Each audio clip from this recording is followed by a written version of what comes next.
Hi guys, I've got a new upload for y'all I want to talk to y'all about. I think you're going to find it pretty interesting. I found it pretty interesting. Uh, this one's going to come out of Canada. Um, Location's going to be Vancouver. This happened May 19th, 2000.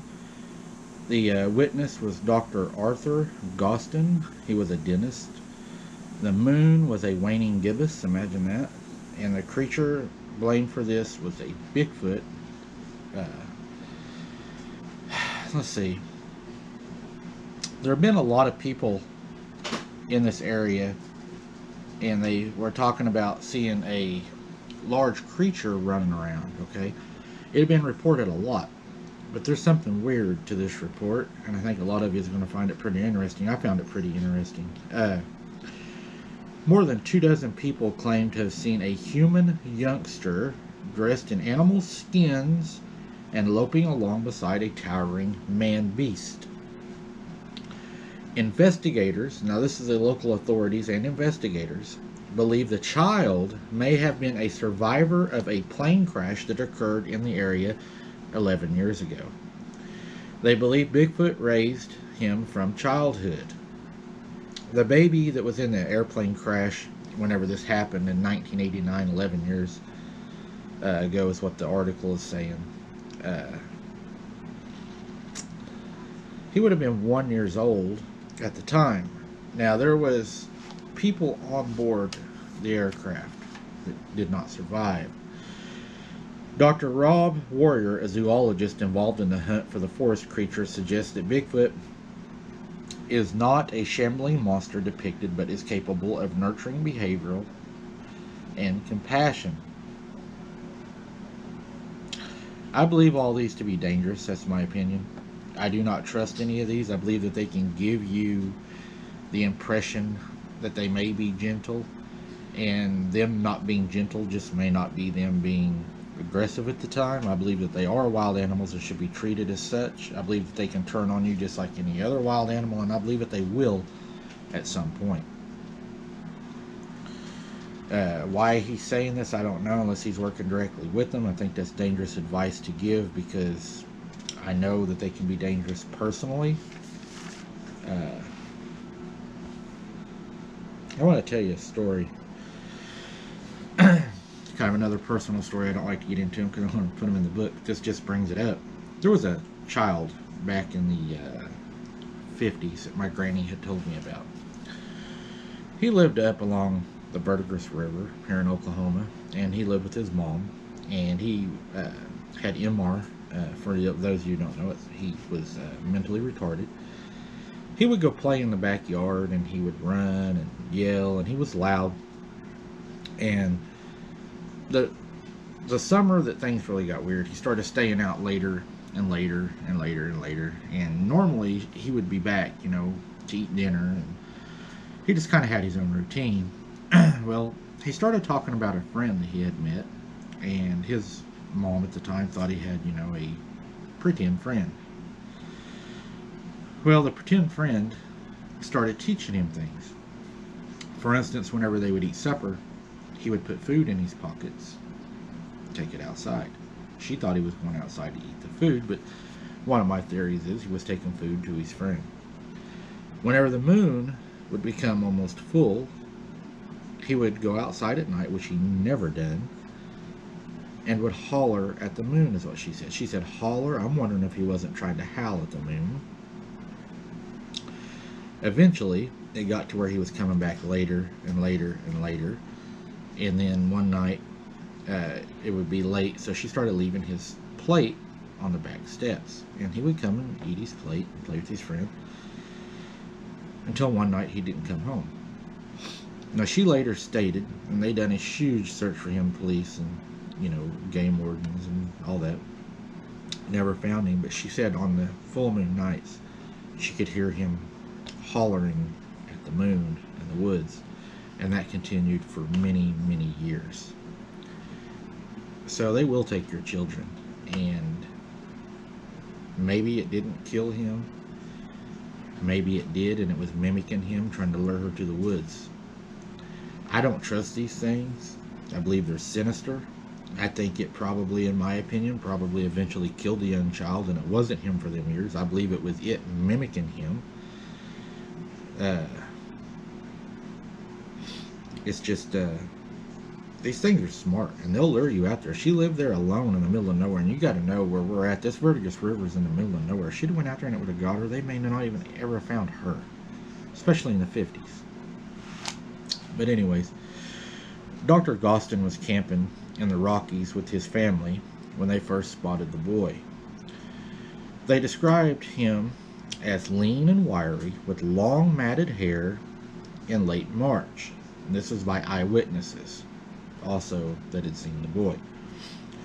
Dr. Gostin, who was awakened that morning from frantic cries from his 12-year-old daughter, he emerged from his tent while she's pointing at the woods saying, "There he is. There's a wild boy. He's stealing our food." So that right there goes to show you they will enter your camp. Now, I was always told by my uncle that has a lot of knowledge that I've talked a lot about. He said if you got a fire, they're not going to bother you. They had a fire, and the thing that really intrigued me a little bit is it did not enter the camp, but it sent the boy, and maybe it was the fire that kept him out. My uncle swears by the fire, and I know it didn't. It sent the boy. Dr. Gostin recalls, "I looked where she was pointing, and I saw a half-naked man. He was standing off in the trees. He had an armful of our canned goods, and at the moment I was mad because we were being stolen from." So they are attracted to what's at our campsite. They're attracted to our food, to the things that we bring. I would say the youngsters probably more so. Dr. Gostin started shouting after the child, and he actually chased the child until he caught up with him at the edge of a clearing. Whenever he reached the clearing, in quotations, he says, "I couldn't believe my eyes. The boy was standing next to an enormous, hairy, man-like creature, at least 8 foot tall." The Bigfoot that was running with this thing has made me wonder, is it that boy, or is it a youngster that they're mistaken for that boy? I don't know. I look forward to hearing your all's comments on this one. The thing took some of the boys' load, and they ambled off into the woods, both walking with the same hunched over ape-like stride.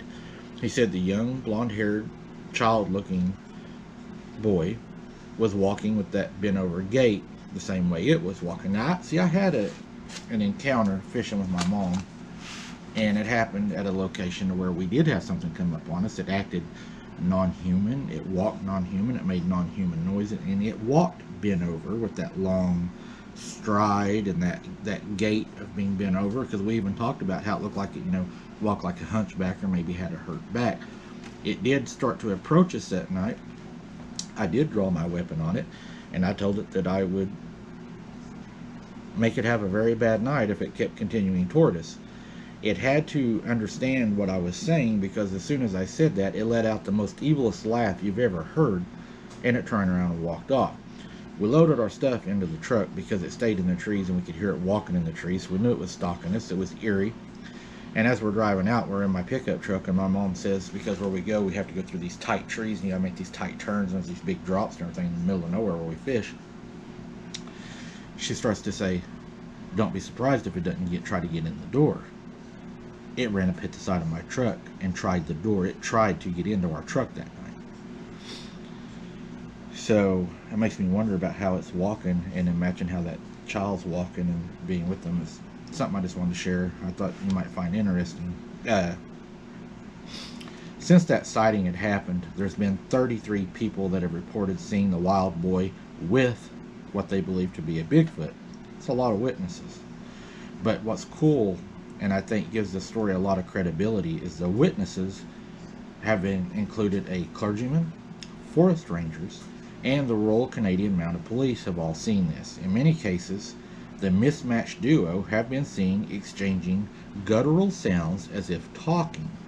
A lot of people in these campsites say that right before they see this young boy with the Bigfoot, they're hearing like chattering, mumbling, They can't understand it, but they're hearing it. And I've heard this a lot in the woods where we're at, and I'm starting to wonder, and this is kind of a crazy thought, and I don't even know if it kind of goes against what I believe.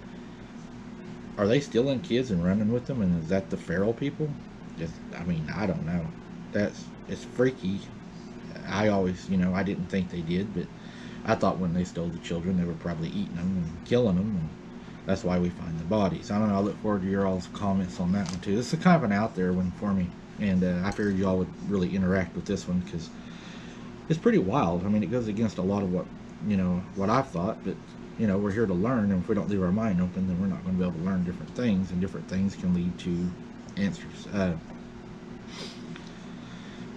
This is what I found was pretty interesting too. The authorities actually admitted and stated the youngster has all the earmarks of a feral child. It has had no human contact and raised by what they believe to be a Bigfoot that has raised feral people in the region. Read that again. They believe that this kid has all the earmarks of a feral child. It has had no human contact and has been raised by Bigfoot as feral people in the woods. The fact that his gait is similar to the Bigfoot, it must be his surrogate mother, they stated. They are also able to communicate in a non-human language, a guttural mumbling. That's crazy. Now, the plane crash that happened in 1989 was a private plane.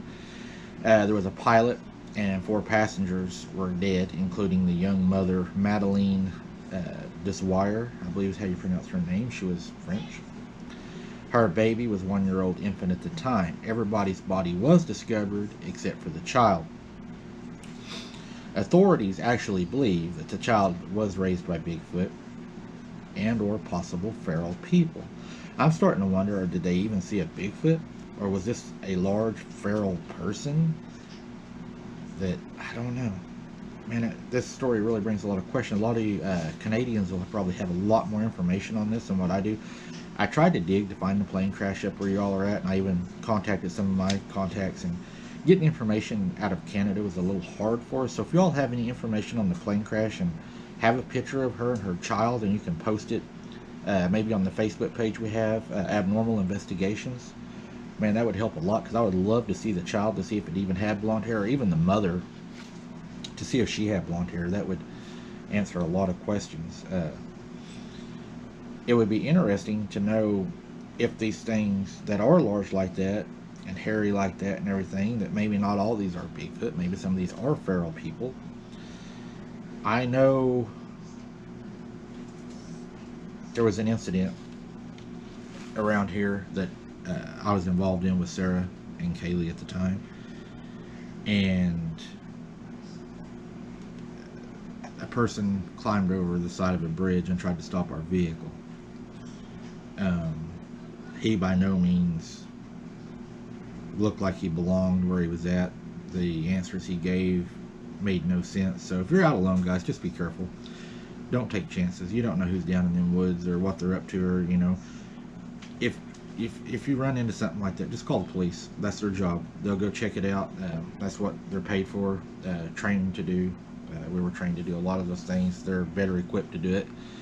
Don't take chances. Make sure you go home. But this story was really interesting to me. I know that when you're out fishing and stuff, a lot of people don't think about it, but always check your back. I take a work light and I put it at the back of us, and I light the woods up away from us because I know they don't like light. If you're trapped up against the water, make sure you have lights at your back to where you're able to see and it knows you can see. Don't park your vehicles up by you to where it's able to hide around your vehicles. Make sure that you leave an open plane. I call it a shooting plane, to where there's no obstacles, where you're able to use your weapon and it doesn't have anything to hide behind for an ambush. They will ambush you. They will throw sticks at you. They'll throw rocks at you. They will play with your kids. They've tried to play with our kids many times by throwing little sticks up at them, hooting at them, making baby cries at them, cat sounds to try to get the kids to go out there. And it all seems to happen Right at dusk is whenever a lot of this will start happening, when it's just that twilight hour when you're not hardly able to see. So just be careful when you're out doing that, guys. Be careful even just out picking mushrooms and stuff, because you got to think, if you're in that area picking mushrooms, or you're picking pecans, or you're a hunter-gatherer. I do a lot of that on my other channel. We're going to be picking pecans this year off of a pecan tree, making a pecan pie, where a man was actually ran out of by Bigfoot at his home site. We did a video on that. And if you're out gathering those things and there is food in the area, that's probably where they're going to be, because that's where game is at, and wherever game's at, they're going to be. I think they eat both meat, fruit, vegetables, nuts, because I know a lot of people have stuff stolen out of their garden, along with chickens and stuff like that stolen. So if you're in that area and there's a lot of game trails, there's a lot of food, be careful, because odds are that's probably where they're at too. And they may even be territorial over that, because that's how they survive. That is their food. I mean, we're out there hunting, gathering, and I know a lot of you may be preppers, but I mean, this is how they sustain their families and their babies. And a lot of people, ask me, was that a baby cry I heard the other night? No, I don't believe it was a baby. I don't believe it was a baby Sasquatch. I believe it was a lure. I believe it knew I was alone, and it tried to get me out into the thick grass, because out there that grass is very tall. And if it gets down on its all fours and crawls at you, you're not going to see it till it grabs you. And it's going to pull your feet out from underneath you. And next thing you're going to know, you're going to be looking up at the sky, looking at the moon as it's dragging you away. And that's probably the last thing you're going to see before you want to twist your head around. So always keep your head on a swivel, guys. Until next time, be safe. Look at the moon tonight. I think we're close to a waning gibbous, if it's not a waning gibbous. And we'll talk to y'all next time. I appreciate each and every one of you. Most of all, be safe, and we'll see you on the next one.